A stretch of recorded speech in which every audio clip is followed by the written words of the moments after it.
Dos profecías bíblicas que ocurrirán en el río Eufrates. En primer lugar, el río Eufrates es el río más largo de Asia Occidental, con una longitud de más de 1.700 millas. Es uno de los ríos más históricamente significativos de la región, desempeñando un papel vital en el desarrollo de la civilización en Mesopotamia, a menudo llamada la cuna de la civilización. Junto con el río Tigris, forma los dos ríos definitorios de Mesopotamia, una antigua región en Asia Occidental entre ambos. El Éufrates se origina en las tierras altas del este de Turquía y fluye a través de Siria e Irak antes de unirse al río Tigris en el Sat al-Arab, un delta formado por la confluencia de ambos ríos que desemboca en el Golfo Pérsico. Este río también es mencionado en numerosos textos religiosos, incluida la Biblia, que lo menciona más de 50 veces. Sus aguas se han utilizado para irrigación, transporte y como fuente de energía para molinos y otras maquinarias.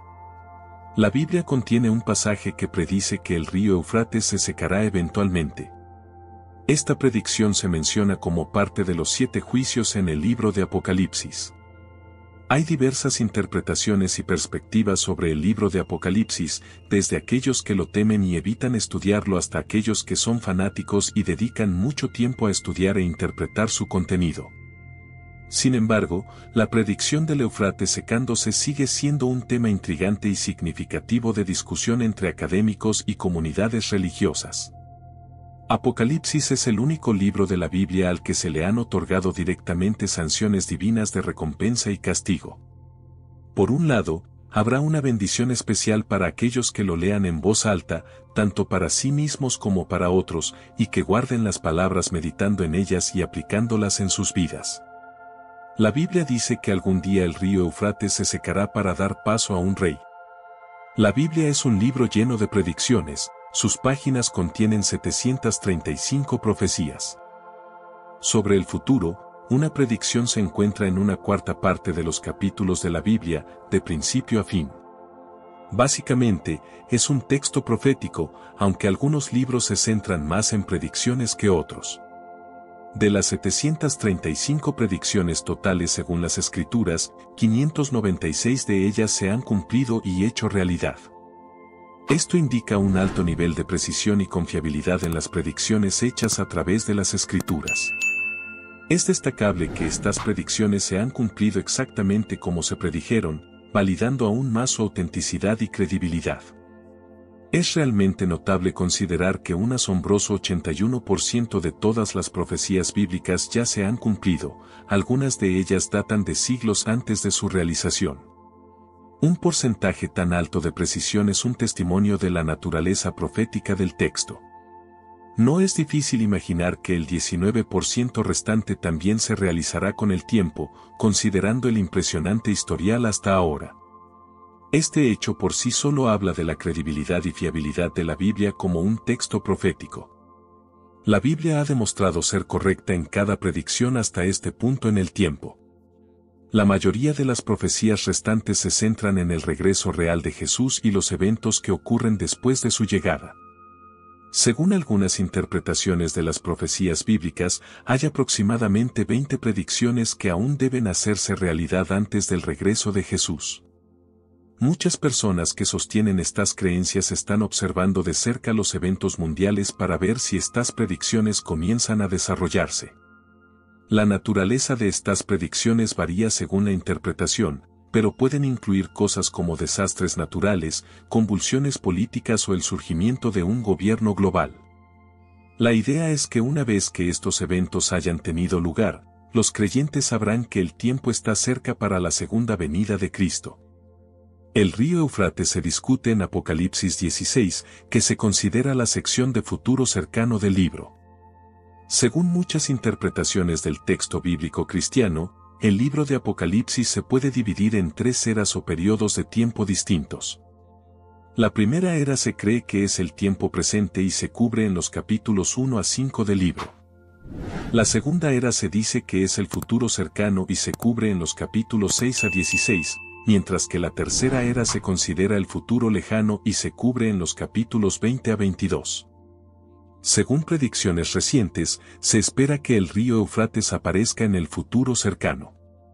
Aunque aún no está claro el cronograma y los detalles exactos de este evento, se cree que puede tener implicaciones significativas para las áreas y comunidades circundantes, especialmente en el contexto de los juicios de la tribulación de 7 años. Comencemos con los 7 sellos, continuemos con las 7 trompetas y terminemos con las 7 copas. Al menos podemos consolarnos con el hecho de que las circunstancias no pueden volverse más sombrías de lo que se predijo en estos capítulos. El libro de Apocalipsis en la Biblia describe una serie de eventos apocalípticos que ocurrirán antes de la segunda venida de Jesucristo. Estos eventos son conocidos colectivamente como el periodo de tribulación y se dice que están marcados por un sufrimiento intenso y destrucción. Según el libro de Apocalipsis, los juicios de la tribulación se dividirán en 3 conjuntos, los sellos, las 7 trompetas y las 7 copas. Cada conjunto de juicios traerá consecuencias cada vez más severas para la tierra y sus habitantes. Finalmente, las 7 copas se derramarán, dando lugar a eventos catastróficos como terremotos globales, oscuridad y la destrucción de Babilonia. A pesar de la gravedad de estos eventos, muchos cristianos encuentran consuelo en el hecho de que están predichos en la Biblia y creen que Jesucristo triunfará sobre el mal para inaugurar una nueva era de paz y prosperidad. El río Éufrates se seca para dar paso a los reyes del este. ¿Quiénes son los reyes del este? Este secado no es simplemente un fenómeno climático, sino que parece estar orquestado divinamente como parte de los acontecimientos que conducen al Armagedón. La identidad de los reyes del este en Apocalipsis 16:12 ha sido objeto de mucha especulación e interpretación a lo largo de la historia cristiana. El libro de Apocalipsis utiliza con frecuencia un lenguaje simbólico y sus profecías pueden ser difíciles de entender, lo que deja espacio para diversas interpretaciones. La expresión los reyes del este se ha analizado desde diversas perspectivas, incluyendo el juicio Bolt VI, la penúltima sentencia de la tribulación es el secado del río Éufrates, Apocalipsis 16:12. Según esta interpretación, enormes ejércitos del este, incluidos los de China, India y Japón, podrían avanzar hacia el oeste con relativa facilidad una vez que el río Éufrates se hubiera secado y convertido en un camino. Enfrentamiento con el Anticristo. Algunas personas especulan que estos ejércitos del este se mueven hacia el oeste en respuesta a una figura global conocida como el Anticristo, que se encuentra en Europa. Se cree que, finalmente, se enfrentarán en combate con Dios. Finalmente, los reyes de la tierra se reunieron en el lugar que en hebreo se llama Armagedón. Aquí lo tenemos, el secado del Éufrates está conectado a que se avecina una gran guerra. Naciones al este del Éufrates se despiertan como importantes jugadores globales. La inmensa extensión de la Tierra y su población hacen necesario que cualquier desarrollo futuro que abarque todo el mundo considere a Asia. En el siglo XX, las naciones del este han experimentado cambios significativos, liberándose de la dominación política de la civilización occidental. La mayoría de estos desarrollos han ocurrido en los últimos 25 años y continúan progresando rápidamente. Aunque no haya referencias bíblicas sobre el papel del este en eventos del fin de los tiempos, sería razonable anticipar su participación en el escenario mundial. Las grandes naciones del este asiático no han desempeñado un papel importante en términos de geografía e intereses. No hay registros de guerras pasadas entre Israel y las naciones más allá del Éufrates. En la profecía de Daniel sobre el tiempo del fin, que comienza en Daniel 11:35, se retrata a un rey que se involucra en conflictos militares con otras 3 fuerzas, el rey del sur, el rey del norte y una fuerza militar del este, Daniel 11:32-39.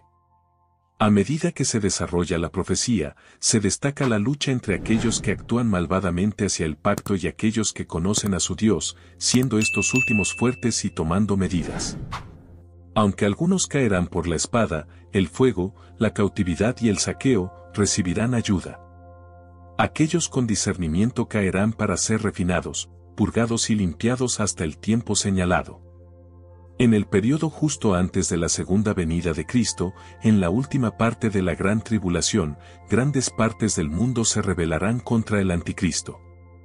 Se vislumbra un conflicto global y las naciones del Este, que han despertado como actores principales, podrían desempeñar un papel clave en estos eventos apocalípticos. Esto explica el conflicto militar con ejércitos avanzando contra él desde el sur, el norte y desde el este. En la profecía, se afirma en Daniel 11:44, pero noticias del oriente y del norte lo atemorizarán, y saldrá con gran furia para destruir y aniquilar a muchos. Sin embargo, el conflicto no se resuelve por completo, ya que, en el momento de la segunda venida de Cristo, se desarrolla una gran guerra en la que los ejércitos se despliegan sobre gran parte de la Tierra Santa, con el Valle de Armagedón como su punto focal. La declaración en Daniel, sin embargo, introduce un tema sobre el cual hay revelación adicional dada en el Nuevo Testamento que respalda la idea de que el Oriente tendrá un papel en el gran conflicto mundial de los últimos tiempos, los reyes del Oriente. Apocalipsis capítulo 16-14 revela que este movimiento es parte de una reunión mundial de los reyes de la tierra y de todo el mundo para participar en la batalla de ese gran día del Dios Todopoderoso. El punto focal de la reunión se menciona como Armagedón en Apocalipsis 16:16. Muchas interpretaciones han surgido sobre el significado de la frase los reyes del Oriente. Estas interpretaciones se dividen en dos clases, las que toman esta frase literalmente y las que encuentran en ella un significado no literal. Si se sigue la interpretación no literal, no hay límite para la posible interpretación. Se ha conectado a los reyes del Oriente con casi todos los personajes importantes del mundo. La desconcertante variedad de opiniones contradictorias es su propia reputación. También se han dado otras explicaciones, como relacionarla con China o Constantino el Grande, o con Gog y Magog, o Turquía, y otras interpretaciones demasiado numerosas para mencionar. La explicación última es, por lo tanto, relativamente simple. Por un acto de Dios, el río Éufrates se seca, facilitando el descenso del tremendo ejército sobre la tierra para participar en el conflicto mundial final. Los 7 juicios de las copas son los juicios finales del periodo de tribulación, serán los juicios más severos que el mundo haya visto jamás. Las 7 copas se describen en Apocalipsis 16:1-21, donde se llaman específicamente las 7 copas de la ira de Dios. Bajo el Anticristo, la maldad del hombre ha alcanzado su punto máximo y se encuentra con la ira de Dios contra el pecado. La 7ª trompeta convoca a los 7 juicios de las copas. El río Éufrates se seca en la 6ª copa. La primera copa produce úlceras purulentas en las personas que tenían la marca de la bestia y adoraban su imagen. Esta plaga está dirigida a aquellos que se han comprometido con el Anticristo. Los santos de la tribulación no se verán afectados por estas úlceras. La segunda copa se vierte en el mar, convirtiendo el agua en sangre como la de un cadáver, y toda criatura viviente en el mar murió. Cuando se vierte la tercera copa de la ira de Dios, también los ríos y manantiales de agua dulce se convierten en sangre. Durante la cuarta copa, el cuarto ángel derrama su copa sobre el sol, y se le permite quemar a las personas con fuego. El intenso calor los abraza. La quinta de las 7 copas hace que el reino de la bestia sea sumido en una oscuridad extraordinaria. El dolor y el sufrimiento de los malvados se intensifican. El sexto ángel vierte su copa de juicio sobre el río Éufrates. Con todas estas interpretaciones, la Biblia sugiere que el secado del río Éufrates es causado por un ángel que derrama una copa de la ira de Dios, Apocalipsis 16:12. Indica que el secado no es el resultado de razones naturales como el clima o la intervención humana, sino más bien un evento divinamente diseñado con un propósito claro: preparar el camino para los reyes del Oriente, estableciendo así el escenario para la profetizada batalla. Esta gran batalla ocurre en un lugar llamado Armagedón o Har Megiddo. La ubicación exacta de Armagedón es incierta porque no hay una montaña llamada Megiddo. Sin embargo, dado que la palabra Har también puede significar colina, el lugar más probable es el área montañosa que rodea la llanura de Megiddo, aproximadamente a 60 millas al norte de Jerusalén. Megiddo ha sido escenario de conflictos entre numerosos ejércitos a lo largo de la historia, incluyendo los egipcios, asirios, griegos, romanos y cruzados, así como las tropas de Napoleón. Jesucristo regresará a la tierra con los ejércitos del cielo, sus pies estarán en el monte de los olivos. Él vencerá a las fuerzas del mal, arrojará al anticristo y al falso profeta al lago de fuego. Apocalipsis 19:20, atará a Satanás y establecerá su reino en la tierra por un periodo de 1000 años. En Armagedón, el Señor Jesucristo pisoteará el lagar de la ira de la furia de Dios Todopoderoso, Apocalipsis 16:19, y todas las cosas serán corregidas. ¿Por qué es importante todo esto? Porque la Biblia nos dice que estos eventos son como piezas de un rompecabezas que encajan en una imagen más grande. Estas cosas sucederán como parte del gran plan de Dios, y nos recuerda que Dios tiene el control de todo, incluso de ríos largos y del futuro. Número 2. Los 4 ángeles en el río Eufrates. Este evento describe un suceso significativo en la Biblia, que se encuentra en el libro de Apocalipsis. Un mensaje especial se encuentra en Apocalipsis 9, 14-15, que nos habla de 4 ángeles malvados atados en el río Eufrates. Estos ángeles son liberados para llevar a cabo una tarea importante de Dios, traer su juicio al mundo. Este evento tiene lugar durante la tribulación, en el río Eufrates, un río mencionado de manera significativa en la Biblia y visto como un símbolo de vida y límites. La visión comienza con el sonido de la sexta trompeta, que es una señal de que eventos significativos se están desarrollando. Está escrito: entonces el sexto ángel tocó la trompeta, y oí una voz de entre los 4 cuernos del altar de oro que estaba delante de Dios, Apocalipsis 9:13.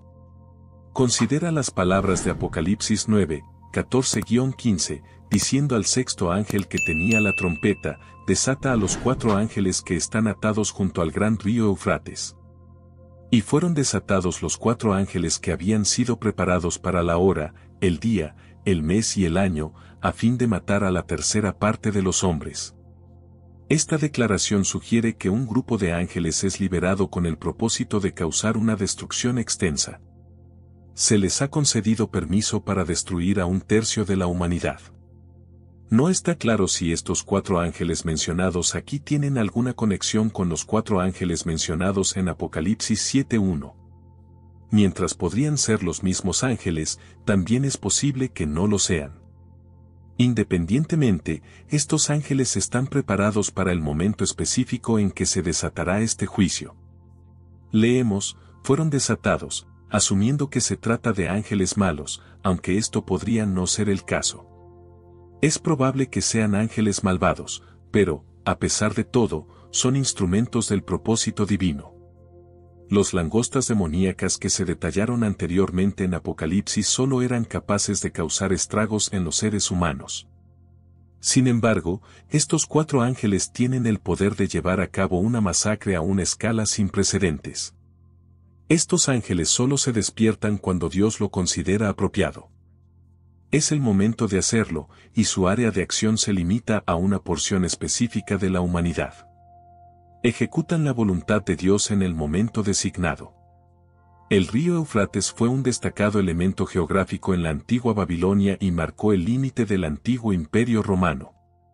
Además, el Eufrates está vinculado al primer pecado, Génesis 2, 10-14, al primer asesinato, Génesis 4, 1-16, a la primera rebelión organizada contra Dios, Génesis 11, 1-9, a la primera confederación en guerra, Génesis 14:1, y a la primera descripción de la tiranía.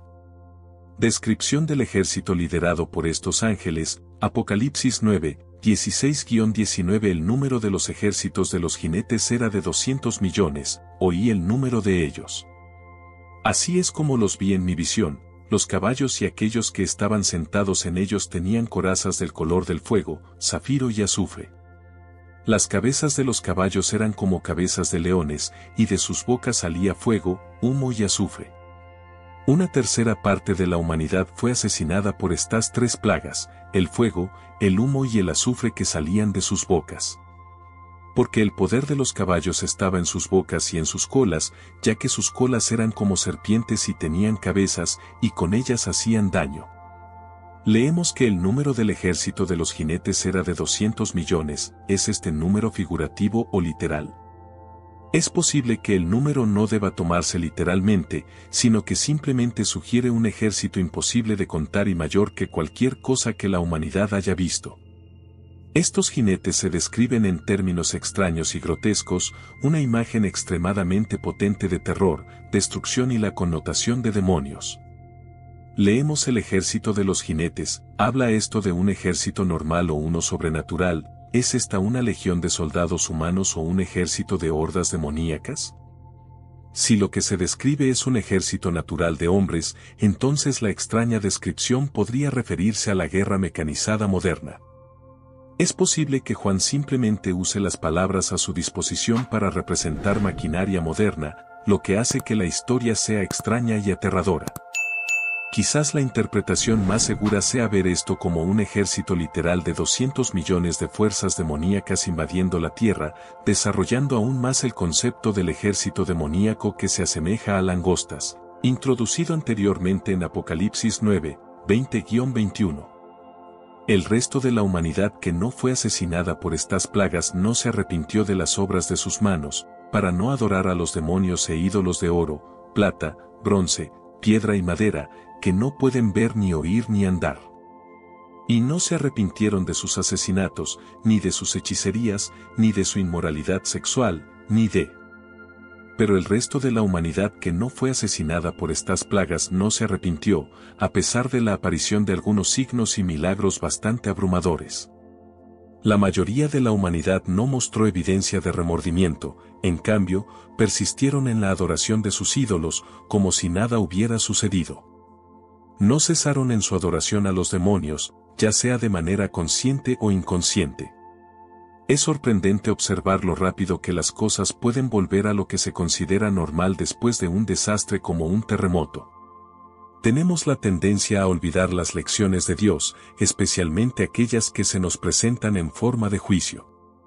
Y no se arrepintieron de sus asesinatos, sus hechicerías, su inmoralidad sexual ni de sus robos. Esta lista de pecados es una acusación potente contra la era en la que vivimos actualmente. La inmoralidad sexual y los robos son sin duda algunas de las características definitorias de nuestra civilización contemporánea. La conexión con los demonios surge de la interpretación de que estos ángeles podrían ser ángeles caídos o seres demoníacos debido a su misión destructiva. Los demonios son presentados como espíritus malignos y generalmente se asocian con la adoración de dioses falsos e ídolos. En el Nuevo Testamento, está claro que los demonios conocen a Jesús y le tienen miedo. Se les describe en la Biblia como espíritus malvados y rebeldes en contra de Dios y las personas. Su papel es parte de los eventos y profecías del fin del mundo descritos en el libro de Apocalipsis. Los 4 ángeles en el río Eufrates son parte de una profecía apocalíptica y su conexión con los demonios es más interpretativa que explícita. Su representación como seres espirituales maliciosos es coherente a lo largo de la narrativa bíblica. ¿Por qué Dios permite esto? La Biblia sugiere que Dios permite la existencia del mal, incluidas las fuerzas demoníacas, para cumplir un propósito mayor. En el libro de Job, por ejemplo, Dios permite a Satanás poner a prueba a Job, lo que finalmente lleva a un entendimiento más profundo y a una fe más firme en Dios.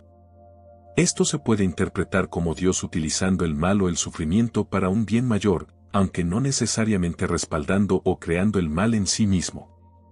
Es un tema complejo que a menudo lleva a discusiones sobre el libre albedrío y la naturaleza de la soberanía de Dios. La reconciliación de la existencia del mal y el sufrimiento con la naturaleza de Dios como amoroso y justo se conoce comúnmente como el problema del mal. En la Biblia, se aborda de diversas maneras, por ejemplo, Romanos 8:28 dice, y sabemos que en todas las cosas Dios obra para el bien de quienes lo aman, los que han sido llamados según su propósito. Esto sugiere que Dios puede traer el bien a través de... La noción de que Dios puede sacar el bien de lo malo o del sufrimiento refleja la idea de que, incluso en medio de las adversidades, hay un propósito divino más grande en juego. Además, el concepto de libre albedrío, como se ve en Génesis con la historia de Adán y Eva, sugiere que el mal y el sufrimiento a menudo son el resultado de las decisiones humanas en lugar de actos directos de Dios. La coexistencia de un Dios amoroso y justo con el mal y el sufrimiento es uno de los temas más debatidos. La historia de los 4 ángeles en el río Eufrates es una parte crucial de la visión de Juan sobre el futuro. Estos ángeles fueron especialmente elegidos y estaban listos para un momento específico para llevar a cabo una tarea importante. Esta parte de la historia es intensa y nos hace sentir un poco incómodos, mostrando cuán fuertes y severas pueden ser las decisiones de Dios. Puntos clave a considerar incluyen el significado simbólico del río Eufrates, tradicionalmente visto como un límite entre naciones y a menudo asociado con conflictos y guerras. La liberación de los ángeles marca un tiempo de grandes cambios y caos, un tema común en el libro de Apocalipsis. Reflexionando sobre este pasaje, nos enfrentamos al misterio y la profundidad del plan de Dios tal como se revela en las Escrituras. La visión de los 4 ángeles nos recuerda la omnipotencia y soberanía de Dios, que tiene el control incluso sobre las fuerzas más poderosas del universo. Esta narrativa nos insta a reflexionar sobre los temas más amplios del juicio divino, la redención y el triunfo final del bien sobre el mal. Es un llamado a la reflexión personal sobre nuestras propias vidas y nuestro lugar en el plan de Dios. Como dice Apocalipsis 13:9, si alguno tiene oído, oiga, esto es una invitación a escuchar, comprender y responder a las profundas verdades encontradas en la palabra de Dios. En general, los 4 ángeles en el río Eufrates no son simplemente una historia del pasado, sino un mensaje vivo relevante para hoy. Esto nos invita a seguir aprendiendo y estudiar la Biblia cuidadosamente para comprender mejor. Al hacer esto, podemos conocer más acerca de las enseñanzas de Dios y encontrar ayuda para nuestra vida cotidiana. Seamos ansiosos y abiertos para aprender más y fortalecer nuestra fe.